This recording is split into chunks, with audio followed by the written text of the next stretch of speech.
ANMR ನ್ಯೂಸ್ಗೆ ಸ್ವಾಗತ. ಪ್ರಗತಿ ಶಾಲೆಯಲ್ಲಿ ಶಿಶು ವಿಹಾರ ಕೇಂದ್ರದ ದಾಖಲಾತಿ ಪ್ರಾರಂಭ. ಚಿಂತಾಮಣಿ ನಗರದ MG ರಸ್ತೆಯ ಆದರ್ಶ ಚಿತ್ರಮಂದಿರದ ಪಕ್ಕದಲ್ಲಿರುವ ನಗರದ ಪ್ರತಿಷ್ಠಿತ ವಿದ್ಯಾಸಂಸ್ಥೆಯಾದ ಪ್ರಗತಿ ಶಾಲೆಯಲ್ಲಿ ಇದೀಗ 4 ತಿಂಗಳ ಶಿಶು ವಿಹಾರ ಕೇಂದ್ರವನ್ನು ಪ್ರಾರಂಭ ಮಾಡಿದ್ದು, ದಾಖಲಾತಿಗಳನ್ನು 2024-25ನೇ ಸಾಲಿಗೆ ಡಿಸೆಂಬರ್ 26ರಿಂದ ಪ್ರಾರಂಭಿಸಲಾಗಿದೆ. 4 ತಿಂಗಳಲ್ಲಿ ಸದರಿ ಶಿಶು ವಿಹಾರದ ಕೇಂದ್ರದಲ್ಲಿ ಹೊಸ ಹಾಗೂ ಉತ್ಕೃಷ್ಟ ಶಿಕ್ಷಣ ಅನುಭವ, ಸಾಮಾಜಿಕ ಚಿತ್ರಕಲೆಯ ಅಭ್ಯಾಸ, ಹೊಸ ಸಾಧನೆಗಳ ಅನುಭವ, ಶಿಕ್ಷಣ ತಂತ್ರಾಂಶಗಳ ಮೂಲಕ ವಿದ್ಯಾರ್ಥಿಗಳನ್ನು ಸಾಕಷ್ಟು ಸಾಮರ್ಥ್ಯಶಾಲಿಗಳನ್ನಾಗಿ ಮಾಡಲು ಶಾಲೆಯ ಮುಖ್ಯಸ್ಥರು ಮತ್ತು ಶಿಕ್ಷಕರು ಸಹ ಕಾರ್ಯನಿರ್ವಹಿಸಲಿದ್ದಾರೆ. ಇನ್ನೇಕೆ ತಡೆ? LKG, UKG ಮತ್ತು 1ರಿಂದ 10ನೇ ತರಗತಿಗಳಿಗೆ ದಾಖಲಾತಿ ಪ್ರವೇಶದ ಅರ್ಜಿಗಳನ್ನು ಸ್ವೀಕರಿಸಲಾಗುತ್ತಿದೆ. ಕೂಡಲೇ ಸಂಪರ್ಕಿಸಿ. ಪ್ರಗತಿ ಶಾಲೆ, MG ರಸ್ತೆ, ಆದರ್ಶ ಚಿತ್ರಮಂದಿರದ ಬಳಿ, ಚಿಂತಾಮಣಿ.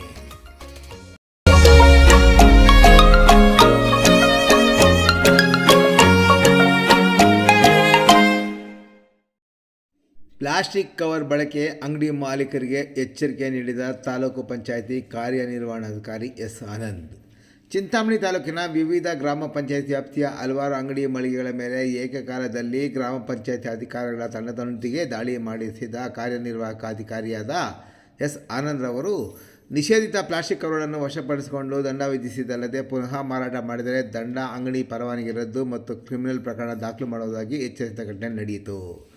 ಗ್ರಾಮ ಪಂಚಾಯಿತಿ PDOಗಳು, ಕಾರ್ಯದರ್ಶಿಗಳು ಮತ್ತು ಸಿಬ್ಬಂದಿಯೊಂದಿಗೆ ಚಿಲ್ಲರೆ ಅಂಗಡಿ, ಬೇಕರಿ, ಹೋಟೆಲ್, ಮಾಂಸದ ಅಂಗಡಿಗಳು, ಸಂತೆಗಳು, ಬೀದಿ ವ್ಯಾಪಾರಿ ಅಂಗಡಿಗಳು, ಹಾರ್ಡ್ವೇರ್ ಅಂಗಡಿಗಳು, ಪೇಂಟ್ ಅಂಗಡಿಗಳು, ಸೂಪರ್ ಮಾರ್ಕೆಟ್ಗಳು, ಹೂವಿನ ಅಂಗಡಿಗಳು, ತರಕಾರಿ ಅಂಗಡಿಗಳು, ಇತರೆ ವಾಣಿಜ್ಯ ಅಂಗಡಿಗಳ ಗೋಡನ್ಗಳ ಮೇಲೆ ಏಕಕಾಲದಲ್ಲಿ ದಾಳಿ ಮಾಡಿ ಪ್ಲಾಸ್ಟಿಕ್ ಕವರ್ಗಳನ್ನು ವಶಪಡಿಸಿಕೊಂಡು ದಂಡವನ್ನು ಹಾಕುವಲ್ಲಿ ಯಶಸ್ವಿಯಾಗಿದ್ದಾರೆ. ನಂತರ ಭೇಟಿ ಮಾಡಿದ ವರದಿಗಾರರಿಗೆ ಮಾತನಾಡಿದ ತಾಲೂಕು ಪಂಚಾಯಿತಿ ಕಾರ್ಯನಿರ್ವಾಹಕ ಅಧಿಕಾರಿಯಾದ S. ಆನಂದ್, ಪ್ಲಾಸ್ಟಿಕ್ ಮುಕ್ತ ಅಭಿಯಾನ ಅಡಿಯಲ್ಲಿ ಸರ್ಕಾರ ಕೈಗೊಂಡಿರುವ ಕಾರ್ಯಕ್ರಮಗಳನ್ನು ಪ್ರತಿಯೊಬ್ಬರು ಪಾಲಿಸಬೇಕು. ತಾಲೂಕನ್ನು ಪ್ಲಾಸ್ಟಿಕ್ ಮುಕ್ತ ತಾಲೂಕನ್ನಾಗಿ ಮಾಡಲು ಎಲ್ಲರೂ ಸಹಕಾರ ಅಗತ್ಯವಿದೆ. ಅದಕ್ಕೆ ಎಲ್ಲರೂ ಸಹಕರಿಸಬೇಕು ಎಂದರು.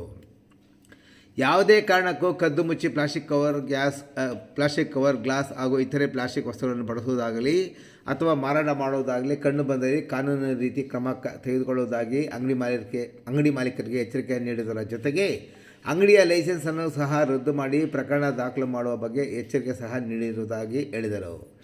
ಇನ್ನು ಗ್ರಾಮ ಪಂಚಾಯಿತಿ PDO ನೇತೃತ್ವದಲ್ಲಿ ಅಂಗಡಿಗಳಿಗೆ ಭೇಟಿ ನೀಡಿ ಪ್ಲಾಸ್ಟಿಕ್ ಬಳಕೆ ಮಾಡದಂತೆ ಅರಿವು ಮೂಡಿಸುವುದರ ಜೊತೆಗೆ ಮತ್ತೆ ದಾಳಿ ನಡೆಸಿದಾಗ ಪ್ಲಾಸ್ಟಿಕ್ ಕವರು ಮಾರಾಟ ಮಾಡಿದವರ ಮೇಲೆ ಪರವಾನಗಿ ರದ್ದು ಮತ್ತು ಕಾನೂನಿನ ರೀತಿ ಕ್ರಮ ಕೈಗೊಳ್ಳುವುದಾಗಿ ಎಚ್ಚರಿಸಿದರು.